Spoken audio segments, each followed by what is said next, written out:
I think I feel differently about monogamy than I did when I was in my 20s. All right, here, let's toast. Right, yes, and it's on the sweeter side, okay, so that's all right. you know gotta have a little cocktail. Everybody likes a little cock, and everybody loves a little tail.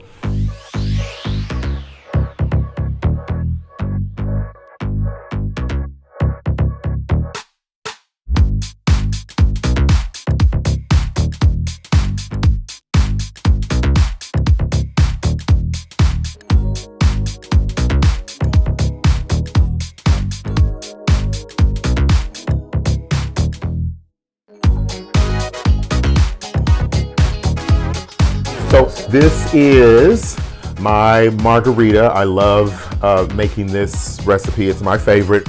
It will lay you on your booty. Right. But you need really, I say, quality ingredients. So this margarita recipe is fantastic.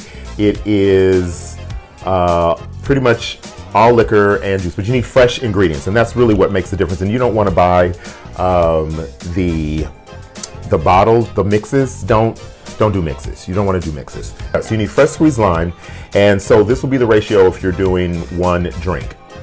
But I doubled or triple or quadruple or whatever, so I make like a pitcher, so we have them ready to go. But anyway, so you do 1 ounce, 1.5 ounces of a reposado tequila. You need that, whatever brand you prefer. Okay, let's stop right there and explain to me what the word reposado means, because it was so funny. I went into the liquor store before to get reposado, and I thought I was looking for like a brand or something. Yeah, but it's really expensive, isn't it? Or is reposado just like a type? It's a type of tequila. Exactly, yeah. So you have very, your sweet, but she could tell I didn't know what the hell I was talking about. Okay, yeah. So you have Blanco, which would be your white tequila. Then you have Reposado. Is that basic? Blanco, yeah, it's white, just basic. your That's yeah. To remember. Just, Blanco, yeah, basic. but Blanco also means white in Spanish. Okay, we're gonna let that one. So you have Reposado, which is it's aged a little bit longer, and it's got a little bit slightly more mellow taste. But that's one that you want to use for mixing your drinks. Then you have Añejo, and then. Oh, go ahead. No, you go ahead. I was going to say Añejo is one that it would be your sipping tequila. You don't want to really use an Añejo to do mixed drinks. Right. You know, it's like your really, really nice tequila. It's smoother, it's aged longer. And what is an example of a brand that I may have heard of Añejo? Añejo? Oh, well, is that right? yeah, Okay. yeah. I mean, Cuervo makes an Añejo. Okay. Cuervo makes a Blanco, a Reposado, Añejo. Okay, will it say that on the label? It'll say Reposado. Okay, Yep. so see, I didn't know all these things, so I'm just, maybe somebody else didn't. Yeah. Don Julio all has, So it'll say Reposado, Blanco, or Añejo. Anejo. I know. That's okay. Yeah. That's awesome. Okay. Or Aneos as well. Ane. Yeah, I think it's Ane. Okay. Anyway. JOS. But anyway. Okay. Carry on with your drink recipe. So anyway, and I will put the recipe in the space below, so you can just kind of take it in this comment section, so you can just take a look at that. Don't forget to like and subscribe while you're down there. Yeah, always like and subscribe, because that just helps us with what we're doing anyway. Right. And then we can get better content out that you like to see and hear. So anyway, you need 1.5 ounces of a Reposado tequila. You need 1.5 ounces of an orange liqueur. I prefer Controy, but I'm not, we're not being paid. It's not paid advertising for that. I just prefer that orange liqueur also, but a good triple sec that's what you need, so a good triple sec. And then you need 1 ounce of fresh squeezed lime juice.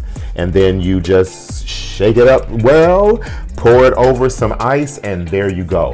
Again, this is a potent drink. Oh, I forgot one thing. I also like to add a little sugar syrup. So just and you want to do the sugar syrup to taste for you, or you can get bar syrup. can buy bar syrup. too. Yeah, same thing. I just make my own because it's just easy to do. And there you go, and that's it. It's delicious. I'm trying not to drink it too fast. It's always my problem. Well, when it's really good, because it's with the really good ingredients, you forget how potent it is. And so before you know it, you will have, So you could have like 2 or 3 of these and like you'll be rolling out. Let's talk about your shirt. Oh, yes. My girl. This is my girl. I love this. Very nice. Yes. I especially love the jewelry. Gosh. Yeah, she made this, and I guess can I get that? this is a bodysuit, a painted, sprayed bodysuit. Fantastic! Wow. Yes, this is. Who did I just tell you this was? Damn it! Yeah, Shea Coulee. I'm like, how am I always forgetting? I've already been drinking some, and then I forgot who did. But this is my girl Shea Coulee. Yeah, Take a look. But she wore this in All Stars. Which she won her season. She should have won. She was fantastic. She was amazing. I thought that she was going to win her first initial season, but I tell you what, Sasha Velour let you have it at her finale dance, that's where I literally saw Shea Coulee's face kind of deflate a little bit because she knew I think she lost the crown right there. But really, neighbor Brent would love to discuss. Yeah, I love RuPaul's Drag Race. Yes, I love RuPaul's Drag Race. That's my show. So anyway, we are in Homey Michelle's Hangout Cocktail Hour. I love having a little drink here, and then this is where we may talk about little things and may get a little saucy. So well, this is definitely where it is unadulterated conversations. Take the kids out of the room. Yeah. Soon. I mean, I'm only like a little bit in, but soon you should probably remove the kids from the room. Yeah. But for now, hi kids. Yeah. So today, tonight's episode, tonight's discussion, we're going to talk a little bit about relationships, and one of the things that I've been that I love to talk about, because I love the psychology of it and just how it all happened, and just how it's affected humanity, how it has affected life, how it affects the way we do our relationships, and how we get along with other people. So monogamy, that's what we want to talk about. The idea of monogamy and whether it's healthy or not. Or whether it is whether it's realistic or not. Whether it's realistic, or what do people feel about it. So if you have any thoughts or comments about monogamy or what you feel about relationships, please comment below and then hit like and subscribe. So what do you think about monogamy? The idea of monogamy. I think I feel differently about monogamy than I did when I was in my 20s. For real. Now I feel like it's unrealistic, it's unnatural. I think it takes more work. I think if it's what you want and what your partner want, if it's what you guys require, and that's the contract that you've entered into together, then you do need to honor that. But I just know that my absolutism about like whether my partner had sex with somebody else when I was in my 20s, it would have been a no-brainer. It would have been like, hell no. Of course I'm monogamous. Like, what kind of woman wouldn't be monogamous, number one, but now I feel totally different about it. I'm lucky enough to have a partner who has open views like I do. But I think people need to be in relationships where they are being honest with their partners. But I think that looking at not being so beholden to monogamy and not having to feel bad for wanting to maybe explore something different, if it's both what you want to do, there's nothing wrong with that. Yeah. So well, you know my background, biology, biological sciences, and so I look at things always from that lens, and I look at life through that lens, and biology and the psychology, sociology, all of that. That's just kind of how I see things. And so you said unnatural. So I'm going to say it's not that monogamy is unnatural, it's uncommon in the animal kingdom, because there are species within our animal kingdom that do exhibit monogamy, like they'll have lifetime partners, like a pigeon. So there's a few animals that do. Okay, but because it's done in nature doesn't mean when I say unnatural, I mean it doesn't come naturally, really, to only be attracted sexually to one person. Right. And that's what I'm saying. That it's. And that's why I say it's still in the natural kingdom of things, but it is a very uncommon occurrence. That monogamy is a very uncommon occurrence, and and we're very much mammals, and from our perspective, it is definitely a social construct, right? Sure.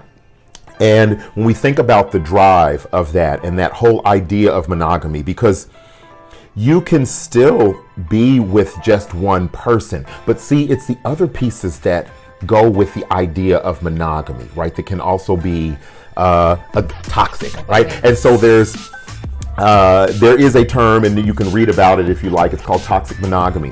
But when we think about relationships, right, we are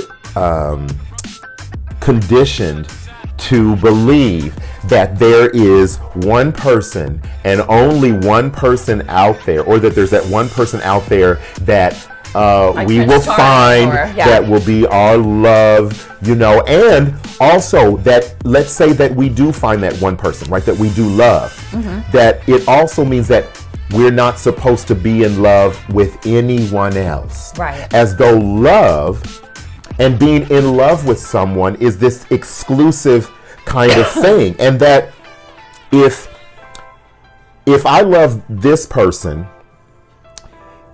it's supposed to be assumed that I can't love any other person. Right. And that if I do love another person, that must mean I love you less. Yes.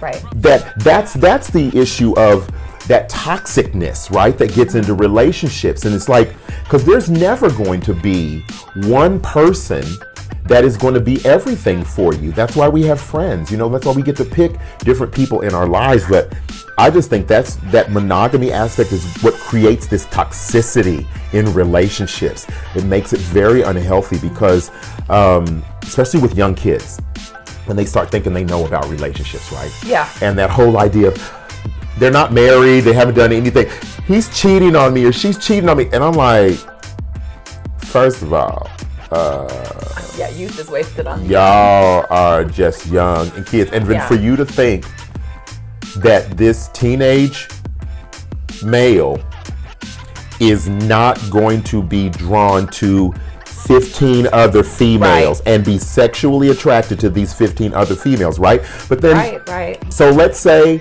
that, and females too. Absolutely, the reverse. Just as attracted to males or females. We are all sexual beings. Yep. All of us. And in the animal kingdom, so I always say this. Look, so a lion has how many women in his pride? He has a whole bunch of women in his pride. It is genetic. Men are genetically predisposed to have relations with many different females, but that's for procreation, right? But that doesn't take the drive away. Yeah, but let's get back to your views on monogamy and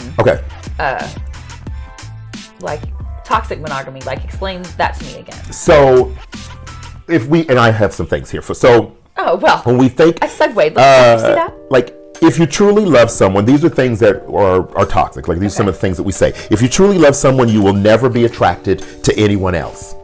I mean, that's just setting yourself up for failure. Of course you'd be attracted to somebody else. Absolutely. I mean, and if you are, like, who better to discuss that with than the person that you're just supposed to discuss those things with? Absolutely. Yeah. So, because... I don't think I have toxic monogamy, but... Chadwick Boseman fine. Chris Hemsworth, fine. There's Yeah. so many men that are fine. That doesn't mean that I love my husband any less, right? So that's one of the things under toxic monogamy, right? That if you truly love someone, you never be attracted to anyone else. You don't want to be with your partner any less. And the other is, who wants to look at unattractive things? Right? We don't spend our lives looking at unattractive things. The statue of David, that's an aesthetically beautiful statue, right? Are we not supposed to see that as attractive? Right. And what is attractive is in the eye of the beholder too. So you do need to look upon things that are attractive to you. And if you're not, then you're not going to be attracted. And all the things that come with it. Yeah, that's true. The relationship always comes first, right? Toxic monogamy dictates that there is a hierarchy for love with the romantic relationship on top. One must forsake all else, anything that threatens the relationship, and even at times friends and family, in order to protect the relationship. If another loved one is disapproving of raising concerns with the relationship, that person gets cut off, right? If others' plans have been made, but something else comes up in the relationship, however small, other plans get blown off in order to first address and protect the relationship, right? So, like, the relationship comes first over anything. Right. Yeah. If you're well, my husband has to go do this. And so, If you're just an ass every time, you don't compromise, and it's always because, sure. But that toxicity is there, and I see it in young people, right? It's like, well, I want to go do this, and he doesn't want to go to the show with me, so that means he doesn't love me, and da da da. I'm like, really, girl? And when I have kids, you don't, but when that period of your life, if you do have kids and you have them and then you're gone, it's like a whole nother chapter of your life, and you do not want to spend it with somebody who you're not happy with, who you're not attracted to, who you don't want to go on adventures with, whatever those adventures are. That's not living your best life. It is not living your best life, and you shouldn't feel like you have to live in that construct if it's not happy for you. Best life. Yeah. But and if it is, fantastic. But so the next one, your romantic partner needs to fulfill every single emotional, social, and physical need that you have. When I saw an episode of this show that I watched called Slut Ever, and they were talking about poly love, one of the things that they mentioned about why a benefit of having more than one person in a relationship is that it doesn't put all the demands of like what I need out of a partner on one person. Like if I can't really think of an example for myself, but this particular person, she related to one guy in ways that she didn't relate to the other guy. And it was just like, this one partner doesn't have to be every man in the world to her. Yes. If everybody's happy with it, she can just have, these two personalities that she can interact with. And it's really what they bring out in her more than it is anything. That's how it's interesting. It's interesting. That's how I see it, because my husband does not like to talk in philosophical ways, right? He doesn't like to have long discussions about things. And I do. I like to talk about what ifs, and I like to go into these crazy different little places, right? So that's not always it. Now, if he's drunk, it might be a wholly different situation. Have you got your husband drunk? Okay, because I have. That's a whole different other thing. But if we're being real, I can yes, I know, just have long conversations about all sorts of things. And my husband doesn't do that, but I have other male friends that is that relationship, right? Sure. And that doesn't mean that I love my husband less, and that's a part of that toxic relationship, and it breeds that jealousy, right? That if you have a male friend, or if you're in a heterosexual relationship, right, where you can't have any other male friends, your significant is going to go. No. I'm like, what? That's just general, insecurities in the first place, And for the kid, first of all, I can't have that kind of control put on me. Honey, like I'm an Aquarius. The moment you start to make demands, and I'm closing because the Sagittarius, Aquarius, that's why we've been friends forever. Okay, no. It's the best sign match. But you start feeling like bitch, I will ghost you. I will dip, like straight dip.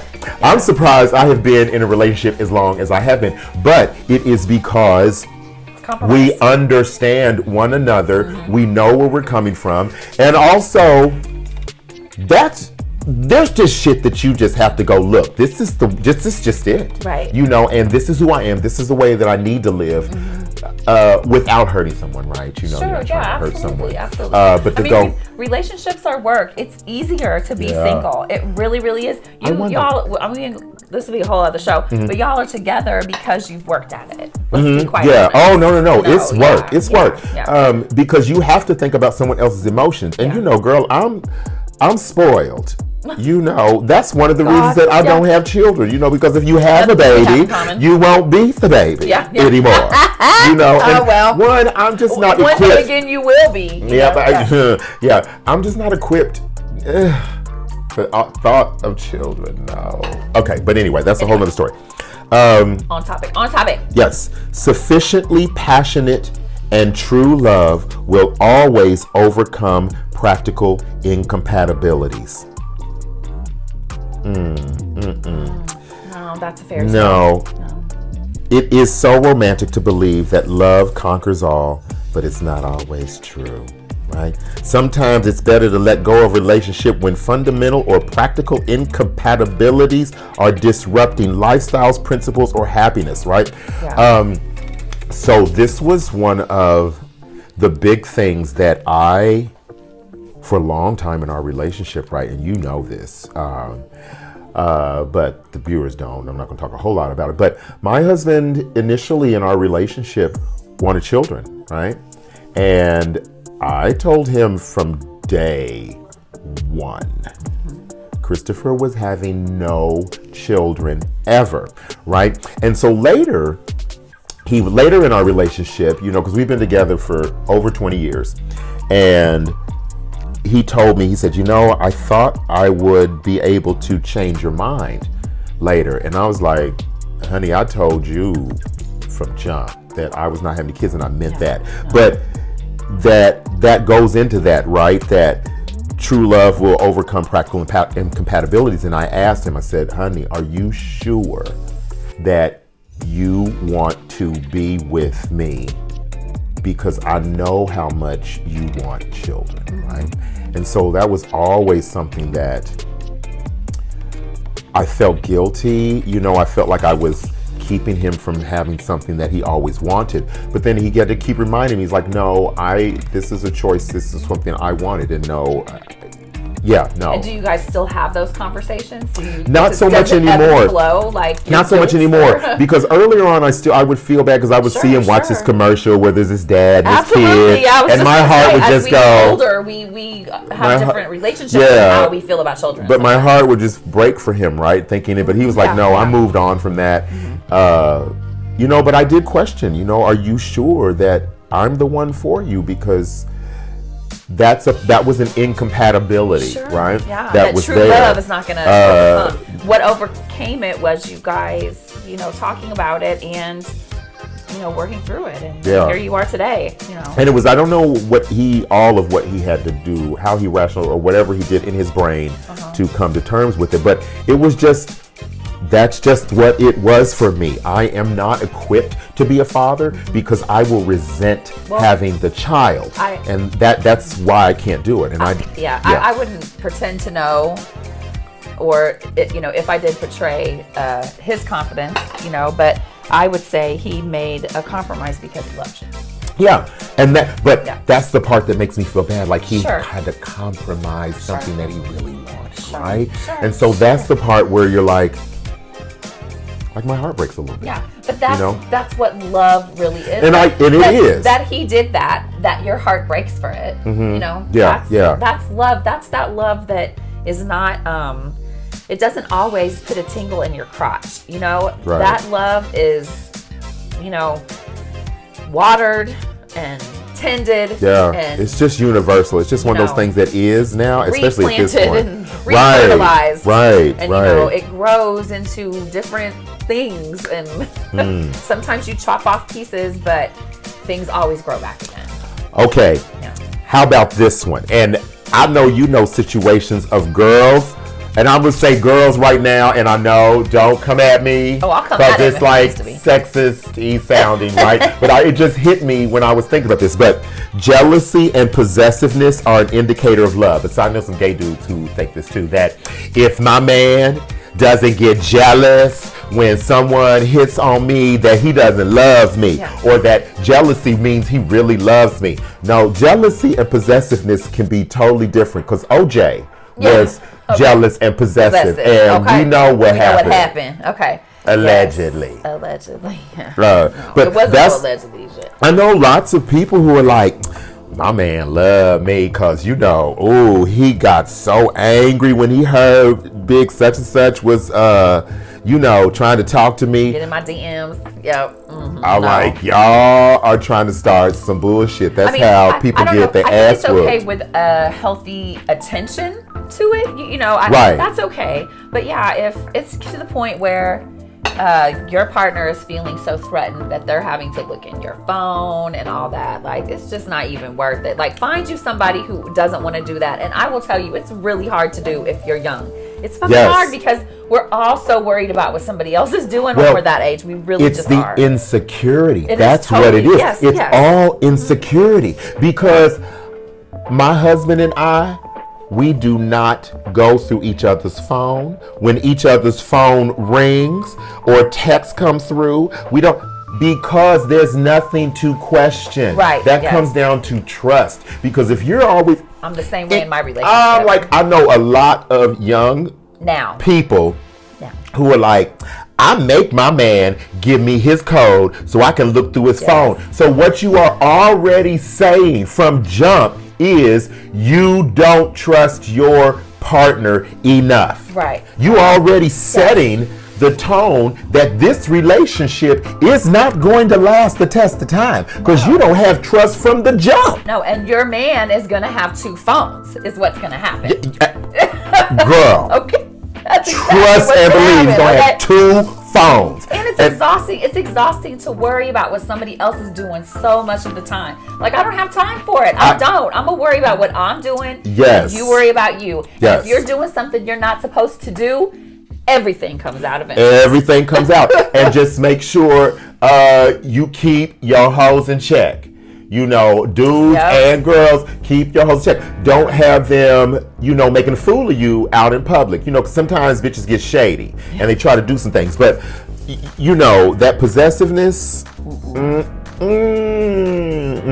it's not healthy. All the way, but what we're talking about here, if you are being honest with your partner and you're seeing somebody else, you're not even going to put yourself in that situation to have a jealous partner because everybody's going to know what's going on. The jealousy piece. That, I don't do well with jealousy. And I used to think, when I was younger, that meant something. When I was younger, I used to think that meant something. And then I was like, no, I really don't want you to be jealous because you actually now will start thinking things that might be untrue, that are untrue. It's like, oh, well, who are you talking to? What was this person? And blah, blah, blah. And I'm like, no, I can't even get down like that. It's exhausting. It is. It's way too exhausting. It's way too exhausting. And so those are aspects of monogamy that we put onto people in their relationships and their expectations for each other, right? And they're not being honest with any one of those things. And that's why monogamy as a social construct is very destructive for relationships. And it comes down to honesty. Affection and love are in limited supply. A zero-sum game refers to a situation where one player's gain is exactly balanced by another player's loss. In relationships, this translates to the idea that when your partner feels love or affection for someone else, they will now feel less love or affection for you, right? Right. And that's what we say, right? When we see people say, like a guy was with his girlfriend and he sees another girl at the back and he walks by and then she's automatically thinking, oh, so do you think she's prettier than me? Or, no, I just was attracted to her and I looked at her. Yeah. It doesn't mean anything. You Can want you to remember being that person though? I can remember being that person. Absolutely. Like, when I was with someone and they would look at somebody else, Absolutely. and then I would look at them and I would be like, what is it about that person that I don't have? Like, what is it? You know, what am I missing? And what was that? Inner saboteur telling saboteur. you Absolutely. that Absolutely. you were not as worthy as that person, or you're not as good looking, or there was something else. And it's not that serious. No, it's not that serious. It's just somebody looked at the pretty thing that went by. Whoop-de-doo, whoop-de-doo. And then the other is, thank goodness they did. Okay.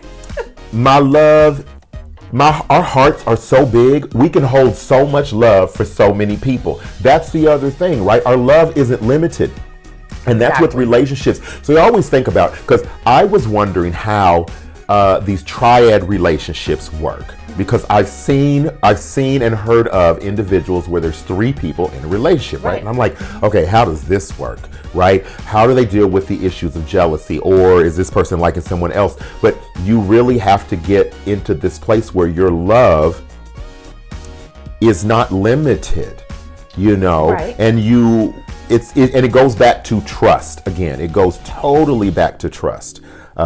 In communication. Absolutely, communication. And basically, if you're in a relationship where you feel like monogamy is not right for you, I hope that you are able to talk to your partner about it and that they will be open. Yeah. And that it is a lot more than just, having sex with somebody else. It is just finding something else that fulfills you with somebody else. I mean, I'm talking about this like I know. I certainly don't have one myself, but I completely understand why people do. And I see where some of my relationships in the past, maybe they didn't have. I mean, I'm glad they ended. All of my relationships that ended, everything happened where it was supposed to. All the chips fell where they were supposed to. Let me say that from the jump. Okay. But maybe they didn't have to end because of certain things. You know what I'm saying? I'm glad they did, but the things that I thought would end a relationship now are just totally different. Oh my gosh. And I just would never be in a relationship again where this was not something I was thinking about. My relationship now, we are very open. I'm very lucky to be with someone who completely understands me, lets me be my total Aquarius self, and we talk about these things all the time. Yeah, I can't really think of many things that my husband would or could do that would cause me to want to leave him, right? Outside of physical and mental abuse. Right. There's not much that we couldn't work through and work out and figure out. Well, because everything is a cause and effect, right? And so once you determine the cause and understand the effect, you can kind of work those things out. There's nothing you can't figure out. That's great. I'm so happy to hear that. I knew that. Working through shit. You know what I mean? There's nothing you can't get through when you talk it through. That's why I'm like, it's going to be hard pressed for me to ever leave my husband. There's just not much. Yeah. Right. And I truly know from his aspect, it's the same way. It's vice versa. Right. Right. But it is about honest communication, and that's been a journey too for us in understanding. Because I was young. I was a baby when we got together. Yeah. I was 23 years old. I was a baby. Yes, you were, honey. You were. And so there was a lot to learn, and learn about me and us, and what real love is, what it really means, what it's about. I know I certainly have, I just discovered it. Just learned, not maybe necessarily discovered it, but appreciated and learned what it was. Yeah. Absolutely. And it is age and experience and wisdom and all the things that you had to go through to realize what's right for you. And maybe that's the way it's supposed to be. Oh, it's absolutely supposed to be that way. Maybe 20-year-olds aren't supposed to have the wisdom that we're trying to impart on them sometimes. You know what I'm saying? They need to have those experiences, those failures. We all need to have failures. If you did everything right, what did you learn? Nothing. If you did everything right, did you learn anything? Did you grow? If you already knew how to do everything, did you grow at all? And I would say that the answer would be no. What do you think? I don't know. But I say no. Like, comment, subscribe. Yeah. So, yeah, I think with relationships as I've gotten older, age, becoming more attuned with who I am, knowing what I want, knowing what I'm going to deal with, what I'm not going to do, what I am going to do, what is going to make me happy. And then I go, there was a comedian, check him out if you can, Dion Cole. He was funny as hell, but he put a lot of things into perspective for me when he said, if you are 4 years old, you got about 30 more summers left. And if you're 50 years old, you got about 20 more summers left.